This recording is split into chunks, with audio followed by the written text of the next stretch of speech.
why no fail? You know, a lot of people have heard me talk about this on other social media platforms. When I got out of the military, I had a desire to do some more advanced training for police and military and things like that, work real heavily in the night vision space. And I did not want to be a rifle or handgun instructor at all. If you had told me 5 years ago that I was going to be teaching pistol and carbine, I'd have told you that you were crazy. And the reason for that is there was just so many talented instructors that were out there that frankly, some of them had taught me how to shoot. And I just did not think that the market space needed another guy teaching pistol and rifle. My experience once I started training students in night vision and other things was that there was a capability gap as far as rifle and handgun about what I like to call outcomes focused solutions. So there were people that absolutely had the talent to shoot well, yet they were not putting rounds on target because they were making very, very bad decisions. That's why No Fail Pistol was created. And people started asking me, do that, but for rifle as well. So I had to look at the rifle space. Who is doing what and who is doing what really, really well.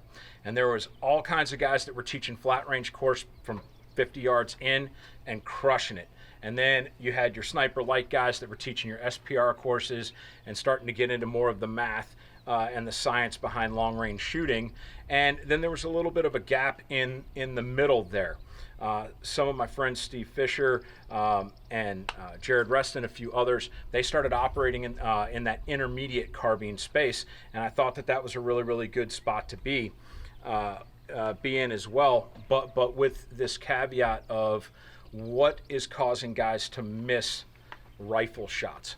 One of the things that I see a lot is the lack of knowledge about external ballistics and how various input to the rifle affects those external ballistics. So today we're going to do a real quick demonstration. We're going to talk about the canting of the rifle and how that actually affects where the round impacts. Because at the end of the day, when we talk about outcomes-based solutions, nobody cares about your gun problems.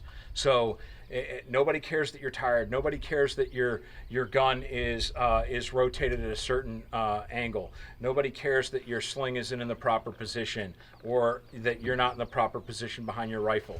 They only care, and you will be judged by where those bullets impacted. And that's it. Nobody, no district attorney ever asked if you were zeroed at 200 and you took the shot at 100. They are looking at shell casings on the ground and bullet tracks in a cadaver. And so you have to be able to ensure under any of these conditions that the round that you're firing is actually going to impact the suspect exactly where it needs to be. So today I'm going to be assisted by Chris Woomer, the very, very talented shooter from Vail Solutions. All of my guns are still being Cerakoted, so Chris has agreed to help me out. Chris, I'm going to need you to shoot a 15-round drill, brother. Give me 5 rounds with the gun oriented properly at 12, and then maintaining the same point of impact. I want you to rotate the magazine 90 degrees towards the left berm and give me a 5-shot string, and 90 degrees towards the right berm and give me a 5-shot string. So 3 groups of 5, please. Sir.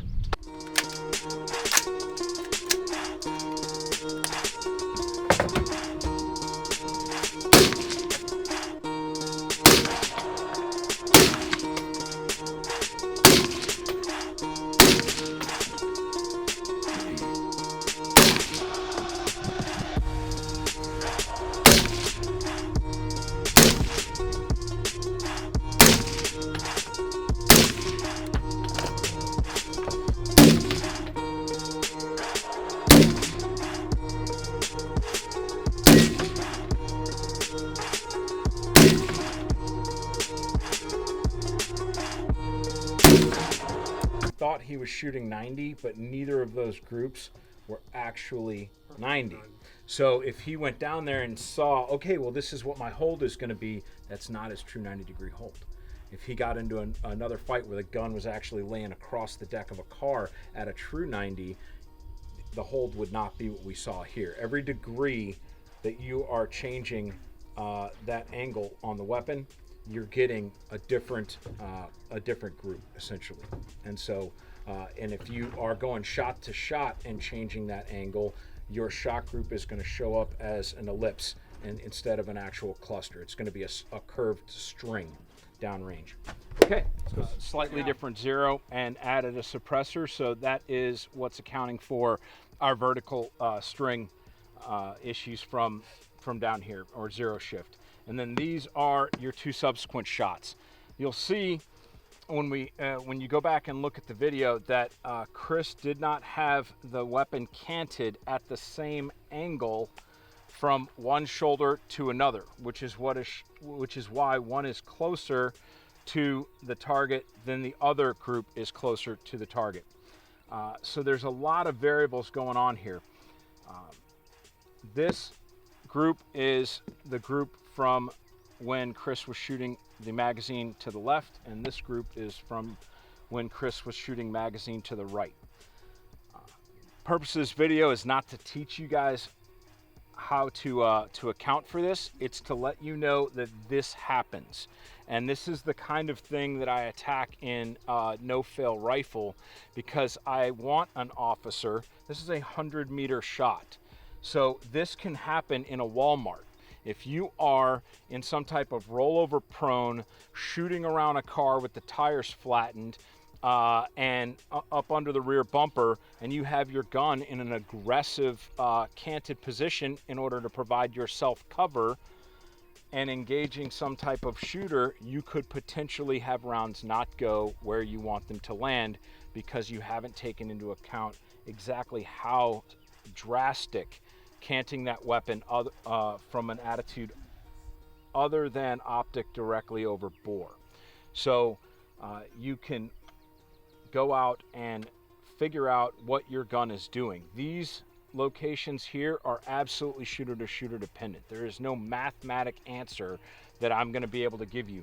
Your how high up of a riser you have on your weapon system, the distance that the weapon is zeroed to, your muzzle velocity, and then the individual shooter and how consistent they are in applying cant. They will all affect where the offset impact is and where you are going to need to aim in order to end up here. At the end of the day, nobody cares how you got to here. They only care that you got to there. And if you fail to get to there and there's a negative consequence for that failure, they are not going to care about any of the external factors that led up to that bullet not ending up right there.